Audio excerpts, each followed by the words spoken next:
चला जय महाराष्ट्र मित्रांनो, सर्वांचं स्वागत आहे आपल्या कैलास मॅथ्स अकॅडमी युट्यूब चॅनलमध्ये. चला विद्यार्थी मित्रांनो, बघा इयत्ता 12वीच्या विद्यार्थ्यांची आता बोर्डाची परीक्षा सुरू आहे.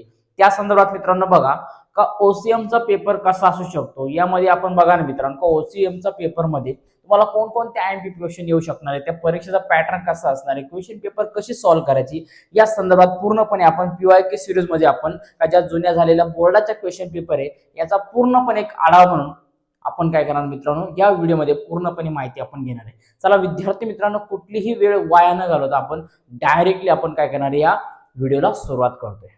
बघा विद्यार्थी मित्रांनो, जे विद्यार्थी आर्ट्सला आहे ती, त्याच्यानंतर जे विद्यार्थी सायन्सला देखील आहे ती, त्यांचा पॉलिटिकल सायन्स आणि फिजिक्सचा पेपर या संदर्भात पण पीआयक्यूचा व्हिडिओ आपण घेऊन येणार आहे. त्यामध्ये तुम्हाला आयएमपी क्वेश्चन असतील, जुनी क्वेश्चन पेपर असेल ती कशी सोडवायची काय असेल या संदर्भात पूर्ण डिटेलमध्ये व्हिडिओ लवकरच येणार आहे. त्यामुळे सर्व विद्यार्थ्यांनी चॅनलला सबस्क्राईब करा आणि याच क्वेश्चन पेपरला म्हणजे ओसीएमचा मराठी माध्यमचा देखील तुम्हाला व्हिडिओ आपल्या चॅनलवरती अवेलेबल लवकरच होणार आहे. त्यामुळे सर्व विद्यार्थ्यांनी चॅनलला सबस्क्राईब करून ठेवा, नोटिफिकेशनच्या बेलवरती क्लिक करून ठेवा, कारण लगेच व्हिडिओ तो आता तुम्हाला बघायला मिळणार आहे. ओके, चला बघूया. आता बघा, आता organisations of the commerce and the management, बरोबर आहे, ओसीएम. ठीक आहे, चला बघा आता हे तुम्हाला काय माहिती आहे का, all question are the compulsory, सगळे क्वेश्चन तुम्हाला कंपल्सरी असतात वगैरे. ठीक आहे, बघा आता डायरेक्टली पहिला आपण बघणार एमसीक्यू मध्ये काय आपल्याला असतो. बघा काय, बघा dash dash warehouse provide the facility for the perishable at the commodities, बरोबर. मग आता याच्यामध्ये तुम्हाला जर लक्षात घ्या, आता मी जास्त एक्सप्लेन करणार नाहीये, पण नीट लक्षात घ्या काही क्वेश्चन खूप महत्वाचे, याचे उत्तर शोधणं तुम्हाला खूप आणि खूप गरजेचं आहे. ओके, बघा मग आता कशामध्ये काय याच्यामध्ये जे आपण म्हणतो का कशा असं वेअर हाऊस थंड वगैरे जे आपल्याला स्टोरेज करतात, त्याचा आन्सर मित्रांनो कोल्ड स्टोरेज, पर्याय क्रमांक बी. ठीक आहे, पुढे बघा the process of the contracting the business function to the someone else that is called as the outsourcing. त्याला काय म्हणतात, आउटसोर्सिंग असे म्हणतात. Because of the it is the काय, because of the it is the third party source, बरोबर आहे काय, तर हा थर्ड पार्टी सोर्स याच्यामध्ये त्याला आपण म्हटलं जातं. ठीक आहे, चला नेक्स्ट बघा, तिसरा बघा, the term the ethic is derived from the dash dash word ethos which mean the character. कशापासून घेतलेला हा इथिक वर्ड दिलेला आहे, तर हा ग्रीक पासून आलेला आहे. कुठून आलेला आहे, ग्रीक पासून आलेला आहे. ठीक आहे, नीट लक्षात ठेवा. पुढे बघा, the main objective of the consumer organisation is to the protect the interest of the काय, का जो मेन ऑब्जेक्टिव्ह आहे किंवा जो मेन उद्देश आहे त्यांचा, कोणाचा, द कन्झ्युमर ऑर्गनायझेशनचा, बरोबर आहे. मग काय येतं, the protect the interest of the consumer, काय, the protect the interest of the consumer, जे काही ग्राहक वगैरे असणार आहे त्यांचा जो व्याज आपण म्हणतो, इंटरेस्ट म्हणतो, तो कन्झ्युम, ठीक आहे, प्रोटेक्ट करायचा. नेक्स्ट बघा 5 नंबरचं, the function of the management starts with the dash dash function. काय, the function of the management starts with the planning. काय का तुम्हाला प्लॅनिंग करावं लागतं, एकदम परफेक्ट प्लॅनिंग करावं लागतो. तुम्हाला कशा प्रकारे बिझनेस वाढवायचे, कशा प्रकारे मॅनेजमेंट करायची, काय काम करायचे, हे सगळ्यात पहिले तुमच्याकडे प्लॅनिंग असणं गरजेचं आहे. म्हणून ऑप्शन नंबर बी हे त्याचं राईट आन्सर असणार आहे. ठीक आहे, चलो नेक्स्ट बघा, give the one word or phrase term. ठीक आहे ना, बघा एखादा शब्द किंवा एखादी टर्म असेल किंवा तुम्ही एकाबद्दल व्याख्या तुम्ही त्याच्याबद्दल लिहू शकता. बघा, the process that lead the employees. आणि हा याच्याबद्दल मला एका विद्यार्थ्यांनी कमेंट केली होती मागच्या एकदा, म्हणजे सॉरी फोन केला होता का, ऍक्च्युअली याच्याबद्दल तुम्ही एक वर्ड जरी लिहिला, परफेक्टली वर्ड लिहिला तरी चालतो. ठीक आहे ना, बघा word, the process that lead the employees toward the accomplishment of the organisation goal, त्याला म्हणतात तर मॅनेजमेंट. त्याला काय म्हणतात तर मॅनेजमेंट त्याला असं म्हटलं जातं, बरोबर आहे. मग या मॅनेजमेंट काय काय येतं, तर एखादी गोष्ट जर तुम्ही बिझनेस करताय किंवा जे काय असतं तुमच्याकडे फायनान्स, त्याच्यामध्ये तुम्हाला प्लॅनिंग असणं गरजेचं आहे, ऑर्गनायझेशन असणं गरजेचं आहे, लीडिंग असणं गरजेचं आहे, कोण लीड करेल त्याला, कंट्रोलिंग कसं करायचं, आणि त्याच्यामध्ये कोणकोणचे टाइप्स ऑफ द रिसोर्सेस तुम्ही अवेलेबल करून देणार आहे, याचा सगळ्या गोष्टीचं म्हणजे काय, त्याला मॅनेजमेंट म्हणतात. का process that lead the employees toward the accomplishment of the organisation goals that is called as the management, त्याला मॅनेजमेंट म्हटलं जातं. नेक्स्ट बघा, the art and exchanging ideas, fact, information etcetera from the one person or entity to another person. म्हणजे काय, एका माणसाकडून दुसऱ्या माणसाकडे इन्फॉर्मेशन ट्रान्सफर करणं, एखादी माहिती असेल किंवा प्लॅनिंग असेल, फॅक्ट फॅक्ट असेल, इन्फॉर्मेशन असेल, तर त्याला काय म्हणतात, तर त्याला कम्युनिकेशन असं म्हटलं जातं.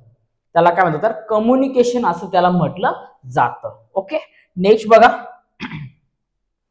The transaction which is a done with the help of the internet. काय, the transaction which is a done with the help of the internet, म्हणजे इंटरनेटच्या सहाय्याने जे ट्रान्झॅक्शन करतात, इंटरनेटच्या सहाय्याने जे ट्रान्झॅक्शन आपण आता ऑनलाईन ट्रान्झॅक्शन करतो, त्याला काय म्हणतात, तर ई कॉमर्स असे म्हटलं जातं. ओके, नेक्स्ट बघा, the right of the consumer which is the about safety and protection to his life and health. काय, the right of the consumer which is the about safety and the protection to his life and health, that is a right to safety. याला काय म्हणतात, right to safety असं म्हटलं जातं. Next बघा, giving the distinct name to the one's product. एखादा जो तुमचा प्रॉडक्ट असेल त्याला जर तुम्ही एखादं नाव त्याला देत असेल, म्हणजे आपण त्याचं ब्रँडिंग करतो, त्याचं काय करतो आपण, तर ब्रँडिंग करत असतो बघा मित्रांनो. नेक्स्ट बघा, state whether the following statement are true or false. बघा काय दिलं तुम्हाला, ट्रू ऑर फॉल्स दिलेलं बघा. बघा पहिला दिलाय, the business ethics is code of conduct. Right, it is the code of the conduct. हे राईट आन्सर म्हणजे काय, ट्रू आन्सर आहे. नेक्स्ट बघा, the cooperation is not necessary for the smooth flow of the organisational activities. काय, organisation activities, that is the false. हे चुकीचं answer आहे. Because of the cooperation is the essential for the smooth flow of the organisation activities. Right, पुढे बघा, air transport is the cheapest mode of the transport, that is the false. बरोबर, cheapest म्हणजे कमीत कमी, म्हणजे आता जर चिपेस्ट मोड जर असेल एअर ट्रान्सपोर्टने वगैरे, हवाई जहाज वगैरे आपण म्हणतो एरोप्लेन वगैरे, बरोबर आहे. हे काय चिपेस्ट आहे का, नाहीये. प्रत्येक जण एरोप्लेन मध्ये बसतो का, नाही बसत. एखाद्या ठिकाणावरून दुसरीकडे ठिकाण जायचे, भाजी घ्यायला जायचे, दुसऱ्या ठिकाणी जायचे, जातो का, रिक्षाने जातो सोडून तो एरोप्लेन जातो का, नाही जात. बरोबर आहे, कारण ते महाग आहे, म्हणून हे आन्सर आपला फॉल्स असणार आहे. पुढे बघा, consumer protection act is not required in India. भारतात गरज नाही का त्याची, आहे ना. मग हे काय नॉट सांगितले म्हणजे फॉल्स आहे. Consumer protection act is required in the India. Next बघा, the term market is derive from the Latin word that is the mercatus. काय, मर्कॅटस, आणि याचा आन्सर असणार आहे ट्रू असणार आहे. ओके, पुढे बघा, find the man odd, find the odd one. याच्यातला एक बाहेर आपल्याला काढायचं, वेगळा शोधायचा आहे. बघा, principle of the authority, responsibility दिले, मोशन स्टडी दिले, principle of the division work, principle of the discipline. तर याच्यातलं योग्य आन्सर असणार आहे आपला मोशन स्टडी. बरोबर, कारण because of the all other principle of the management formulated by the Henry Fayol. Henry फोइलने काय केलं का, मॅनेजमेंटचे बाकीचे प्रिन्सिपल सांगितले होते. आणि motion study is the technique of the scientist management. काय काय, हे टेक्निक ऑफ द सायंटिस्ट मॅनेजमेंटची टेक्निक दिलेली. नेक्स्ट बघा मित्रांनो, primary credit to cooperative society state the cooperative banks, distinct cooperative banks, exchange bank. बरोबर आहे. मग आता याच्यामधला काय, तर योग्य आन्सर एक्सचेंज द बँक असणार आहे, कारण all other are the cooperative banks दिलेले. And the exchange bank is the different types of the finance. हे काय, डिफरंट टाइप्स ऑफ फायनान्सचा एक प्रकार आहे. ओके, म्हणून याच्यातला एक वेगळा आन्सर आहे. ठीक आहे, पुढे बघा, डेबिट कार्ड, क्रेडिट कार्ड, आधार कार्ड, एटीएम कार्ड. बरोबर आहे. आता जर आपल्याला जेव्हा एखादी बँक असते, आपण बँकेमध्ये अकाउंट ओपन केल्यानंतर आपल्याला डेबिट कार्ड भेटतं, एटीएम कार्ड येतो, क्रेडिट कार्ड घेतो. या सगळ्यांचा उपयोग आपण पैशाच्या माध्यमातून करत असतो, देवाणघेवाण वगैरे काय असेल ते. पण आधार कार्ड आहे का, नाही. आधार कार्ड हे ओळखपत्र आहे तुमचं. बरोबर आहे, ओळखपत्र, बाकीचे ओळखपत्र नाहीयेत. ठीक आहे, जर तुम्ही कुठं परीक्षेला गेले किंवा बाहेर कुठं जर तुम्हाला ओळखपत्र दाखवलं असेल, तर तुम्ही एटीएम कार्ड सांगत नाही किंवा एटीएम कार्डचा पिन कोड देत नाही, तर तुम्ही त्याला आधार कार्ड देतात. ओके, बघा पुढे बघा दिले, job security, health and safety major, good working condition, reasonable profit. बघा याच्यामध्ये दिले, याच्यातला वेगळा काय तर रिझनेबल प्रॉफिट आहे, कारण all are the related to the employee. हे बाकीचे सगळे एम्प्लॉयच्या रिलेटेड आहे. जॉब सिक्युरिटी असेल, हेल्थ सेफ्टी मेजर असेल, गुड वर्किंग कंडिशन असेल, हे सगळं एम्प्लॉयच्या रिलेटेड दिलेले. आणि हा जो रिझनेबल प्रॉफिट दिलेला आहे, हा जो त्याच्यातला मॅनेजमेंट असेल किंवा जो कोणी मॅनेजमेंट असणार आहे, त्याचा हा प्रॉफिट दिलेला. ओके, बरोबर आहे. पुढे बघा, stock exchange, foreign exchange, bullion market, then manufacture good market, याचा आन्सर आहे मॅन्युफॅक्चर गुड मार्केट, कारण organisation market dealing in the financial securities. काय तर हे जे ऑल सगळे दिलेले टाइप्स आहे हे काय तर organise market dealing in the financial securities दिलेले. ठीक आहे. पुढे बघा मित्रांनो, explain the following term concept any 4, तुम्हाला 2 मार्काला, म्हणजे तुम्ही इथं 8 दिलेले याच्यापैकी 4 दिलेले आहेत तुम्हाला, बरोबर आहे. म्हणजे तुम्हाला काय करायचं का याच्यामध्ये तुम्हाला 4 कन्सेप्ट क्लिअर करायचे, 4 पैकी म्हणजे ज्या कन्सेप्ट तुम्ही क्लिअर करणार आहे प्रत्येक कन्सेप्टला तुम्हाला 2 मार्क असणार, म्हणजे एकेकाचे तुम्हाला ऍटलीस्ट 4-4 पॉईंट, प्रत्येकाचे 4-4 पॉईंट येणं गरजेचं आहे. बघा काय दिलंय, time study, staffing, warehousing, directing, Lok Adalat आणि ट्रान्सपोर्ट, याच्यापैकी कुठलेही 4 चॉईस करून तुम्ही लिहू शकता. हे लिहून घ्या, स्क्रीनशॉट काढून घ्या, काही प्रॉब्लेम नाही. याचे हे बाकीचे तर मी आन्सर सांगितले, पण याचे तुम्ही आन्सर तुमच्याकडे डायजेस्ट वगैरे काय असेल पटापट लिहा, पटापट लर्न करायच्या पाठीमागे लागा. ठीक आहे. चलो नेक्स्ट बघा आता काय दिलंय, study the following case situation and express your opinions. ठीक आहे. बघूया पहिला काय दिलंय, mister Anil is a businessman, he has his on factories in Pune and Nashik. काय एक बिझनेसमॅन आहे अनिल, त्याच्या नाशिक पुण्या ठिकाणी मोकार काही ना काही त्याच्या काय बोलतात त्याला का फॅक्टरीज वगैरे. ही लिव्हज इन पुणे, पुण्यामध्ये राहतो, विथ हिज वाईफ 2 डॉटर, त्याला काय एक बायको सोबत आणि 2 मुलींसोबत वगैरे तो राहतो. आणि age is the 5 and 8 years, म्हणजे काय ज्या 2 मुली त्याला 5 आणि 8 वर्षाच्या दोन्ही मुली आहेत. ओके. पहिला बघा काय दिलंय, can mister Anil take the life insurance policy for his wife and 2 daughters. बरोबर आहे, घेणारच ना लाईफ इन्शुरन्स पॉलिसी त्याच्या बायकोसाठी किंवा त्याचे जे काही मुली असतील मुलं असतील त्यासाठी तू घेणारच आहे. Yes, can take the life insurance policy for his wife and also child. बरोबर आहे, घेणार. पुढे बघा, can mister Anil take the marine insurance policy for his factories. नाही, ज्या काही असणारे फॅक्टरी वगैरे असणारे which are not eligible for the marine insurance, marine insurance साठी त्या फॅक्टरी एलिजिबल नसतात. ठीक आहे. नेक्स्ट बघा, which type of the insurance should mister Anil take for the protecting his factory from the loss due to fire. जर fire मधून जर म्हणजे फॅक्टरीला आग लागली तर कोणते इन्शुरन्स मधून तो आपली फायर म्हणजे सॉरी आपली फॅक्टरी वाचू शकतो, तर ते असणार आहे फ्लोटिंग फायर इन्शुरन्स. काय ए फ्लोटिंग फायर इन्शुरन्स हे त्याचं लास्ट आन्सर असणार आहे. ओके. पुढे बघा दिले, Sagar purchase watch from the Titan, म्हणजे सागर नावाचा मुलगा आहे, त्यांनी काय केलं का watch purchase watch from the Titan shop, sorry Titan shop म्हणजे काय टायटनच्या दुकानात जाऊन त्यांनी काय केलं, घड्याळ घेतलं. पुढे बघा, हिज फ्रेंड, त्याला एक मैत्रीण आहे, काय तिचं नाव, अंजली. बरं, काय सांगितलं, Anjali purchase watch from the online shopping site. तिने काय केलं, एखाद्या ऑनलाईन साईटला, म्हणजे कुठल्याही साईट, आता भरपूर अशा कचऱ्यामध्ये आता वेबसाईट झाल्या, ते कुठं पण सेल लागतो, कधी सेल संपतो काय भरोसा नाही. मग यातून त्या काय केलं, अंजलीने ऑनलाईन घेतलं. बरोबर आहे, अंजलीने ऑनलाईन शॉपिंग केली आणि या भाऊने डायरेक्ट गेला दुकानामध्ये, वाटल तो मटेरियल त्यांनी उचलला. काय क्वेश्चन दिला पहिला बघा, who has the purchase from the traditional way. Traditional म्हणजे काय, पारंपरिक वे मध्ये. पारंपरिक जुन्या काळापासून ऑनलाईन होतं का, नाही. काय तर डायरेक्ट दुकानात जायचंय, म्हणजे कोणी, सागरने. बरोबर आहे, ट्रॅडिशनल, एक मिनिट, ठीक आहे ना, ट्रॅडिशनल वे कोणी केला तर याच्यामध्ये याचा आन्सर असणार आहे सागर.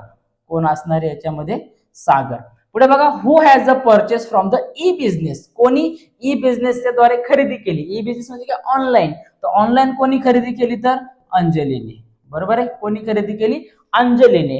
Then which business involve high risk. कशामध्ये जास्त हाय रिस्क असणार आहे.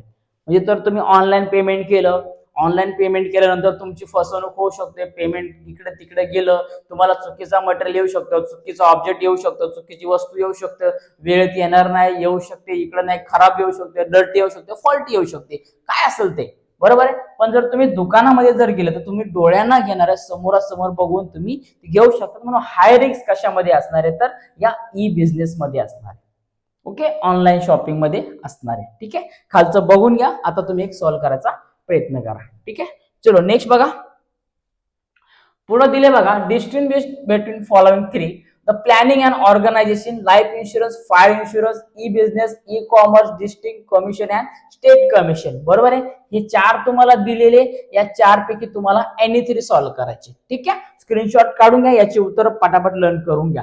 बाकीचं पुढचं बघूया आता. बरं आपण बघा आन्सर इन ब्रीफ. बघा पहिला दिलं explain any 4 need of the consumer protection. मग कंझ्युमर प्रोटेक्शन साठी काय काय लागतं आपल्याला बघा. तर लक्षात घ्या, याच्यामध्ये सगळ्यात महत्त्वाची गोष्ट आहे का हायडर market, then exploitation, then consumer ignorance, then unorganised consumers, ह्या सगळ्या याच्यामध्ये गोष्टी इन्व्हॉल्व होतात. पुढे बघा explain the all types of, पूर्ण वाक्यात तुम्हाला व्यवस्थित लिहायचे, मी टाइप सांगितले. ठीक आहे.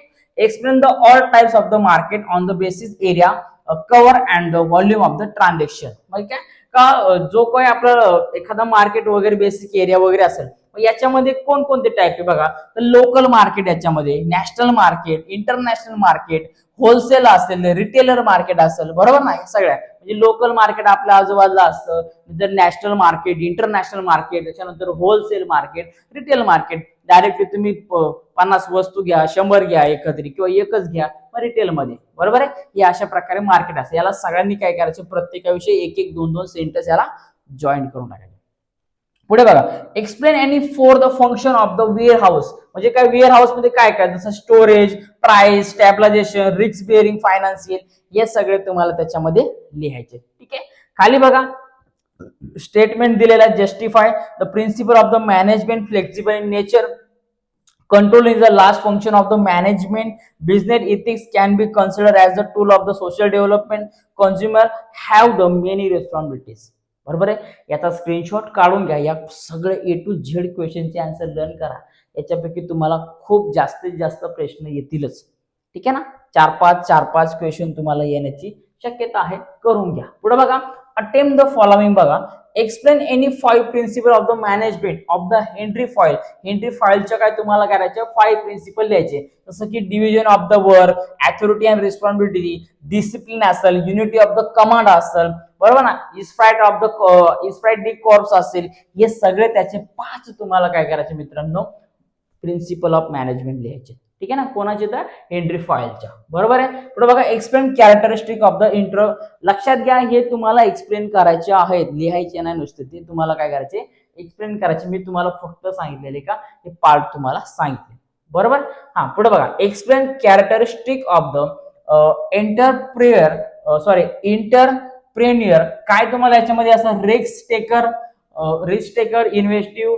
बरोबर आहे. आणि सेल्फ कॉन्फिडन्स हे त्याचं योग्य उत्तर आहे. मग याच्याला तुम्हाला प्रत्येक इच अँड एव्हरी टर्मला तुम्हाला काय करायचे तुम्हाला एक्सप्लेन करायचे. ठीक आहे. Explain the importance of the marketing to the society. Marketing to the society याचे महत्व तुम्हाला काय करायचे एक्सप्लेन करायचे. आणि लास्टला बघा शेवटचा एनी वन क्वेश्चन असतो व्हॉट इज द मार्केटिंग काय आहे, त्याचे 7 Ps ऑफ मार्केटिंग मिक्स काय आहे, नंतर what is the bank, explain the different types of the bank. कोणकोणते बँक आहे, कोणकोणत्या बँकमध्ये तुम्ही कर्ज घेऊ शकतात, नाही घेऊ शकत, कोणकोणती बँक तुम्हाला सुविधा उपलब्ध करून देते, देत नाही, काय करते, हे सगळं डिटेलमध्ये तुम्हाला उत्तर लिहायचे. ठीक आहे. फक्त स्क्रीनशॉट काढून घ्या. पटापट तुमच्याजवळ उत्तर आहे ती उत्तर तुम्ही पाठांतराच्या मागे लगा. मी उत्तर सांगितले असते पण आता व्हिडिओ लॉंग होईल, त्यामुळे याच्यातले क्वेश्चन करा. याच्यातले खूप सारे मित्रांनो लक्षात घ्या, जवळजवळ 80% किंवा 90%च्या मोर दॅन तुम्हाला याच्यातले क्वेश्चन येऊ शकतात. लक्षात घ्या. म्हणजे जे जे याच्यातले सांगितले तुम्हाला हे करून ठेवा. ऍटलीस्ट तुम्ही हे जरी केले, हे 4-5 जरी केले तरी 5 पैकी 1-2 क्वेश्चन, 2-3 क्वेश्चन तरी तुम्हाला येतीलच. ठीक आहे. आणि याचा फायदा कुठं ना कुठं तुम्हाला या परीक्षेला होणारच आहे. ठीक आहे मित्रांनो. लक्षात घ्या. अजून याच्यावरती जर काय एमपी क्वेश्चन पाहिजे असेल तर लवकर भेटतील. मराठी मीडियमचे येतील, सायन्स वाल्यांचे पण आता लवकरच फिजिक्सचे क्वेश्चन पेपर टाकण्याचा प्रयत्न करतोय. नीट समजून घ्या, नीट क्वेश्चन करा. याच टाईपचे एमसीक्यू, याच टाईपचे क्वेश्चन, जे क्वेश्चन झाले ते आपले अशा प्रकारचे अजून याच्या टाईपचे क्वेश्चन रिलेटेड तुम्ही क्वेश्चन पाठांतर करा. तुम्हाला परीक्षेला चांगला फायदा होऊ शकतो. पण परीक्षेचा पॅटर्न, क्वेश्चन पेपर्स अशा प्रकारे असणारे, सेम टू सेम मार्कांचं डिवायडेशन वगैरे सगळं ऍज इट इज अशा प्रकारे असणार. ठीक आहे. चला भेटूया मित्रांनो पुढच्या व्हिडिओमध्ये. तोपर्यंत सर्वांना जय महाराष्ट्र आणि परीक्षेसाठी तुम्हाला खूप खूप साऱ्या शुभेच्छा.